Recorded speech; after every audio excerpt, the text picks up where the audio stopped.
지옥문이 열렸습니다. 대다수 국민이 반대하고 법무부 장관과 검찰총장 대행마저 사의를 표명한 형사소송법 개정안 민주당이 끝끝내 밀어붙였습니다. 이 법은 국민의 뜻도 아니고 국민 다수를 위한 법도 아닙니다. 여론조사 결과가 나타내고 있습니다. 오로지 강성 지지층의 오래된 검찰 악마화의 서사를 완성하고 민주당 당권 경쟁에 맞춰서 통과시키는 법입니다. 그래서 피해자 보호를 위한 모든 수단들, 모든 법 개정은 차차 논의하겠다고 합니다.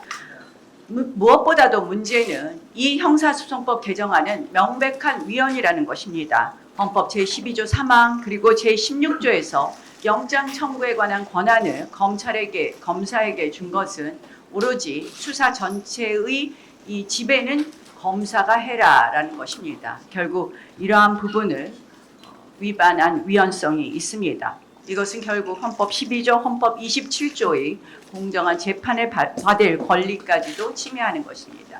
더더구나 문제가 되는 것은 결국 공소기각 사유 제327조 개정 조항을 슬그머니 끼워 넣은 것입니다. 이 부분은 중대한, 현저한이라는 모호한 개념을 쓴 것은 물론 이것을 마치 대법원 판례에 있는 것을 조문화했다 이렇게 주장하는데 그 대법원 판례는 결국 그러한 것이 무효에 해당한다는 기존의 327조를 전제로 한 해석이었습니다. 그래서 이것조차도 사실은 판례를 오독한 것이라는 것을 말씀드립니다. 역시 327조도 위헌성이 있다는 것 말씀드립니다.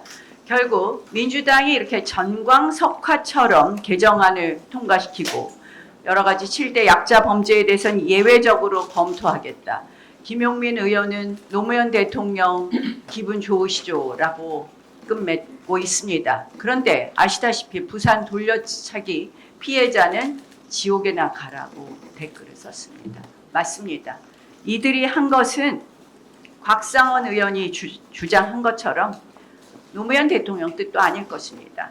국민 고통에 몰아넣는 것이라고 말씀드립니다. 그래서 간곡히 후수합니다. 이제 곧 국무회의에서 이재명 대통령께서 이것을 통과시킨다고 하는데 저는 이재명 대통령의 평소 언행을 보면 이것을 통과시키는 것은 앞뒤가 안 맞는 말이다. 본인이 올해 초부터 계속 얘기하는 것이 우리가 감정적으로 대응해서는 안 된다. 국민의 고통도 봐야 된다. 적어도 법률가적 양심으로 이 형사소송법 개정안, 보안수사권을 완전 폐지하는 것은 국민에게 피해가 된다는 것을 대통령도 알고 있었습니다. 그런데 단 하나 달라진 것은 327조 대통령 죄 지우는 조항이 하나 들어갔을 뿐입니다. 결국 오늘 대통령께서 이 국무회의에서 형사소송법 개정안을 그대로 통과시킨다면 법률안 거부권을 행사하지 않는다면 결국 본인 죄에만 본인이 관심이 있다는 것을 만천하에 다시 한번 표명하는 것이라고 봅니다. 결국 부동산은 세금으로 때려잡고 그리고 형사소송 체계는 본인 죄 지우기로 때려잡는 결국 국민의 눈물은 외면하고 오로지 대통령 한 명, 권력자 한 명을 위한 형사소송법 개정안 결국 지옥문이 열리게 되는 것입니다.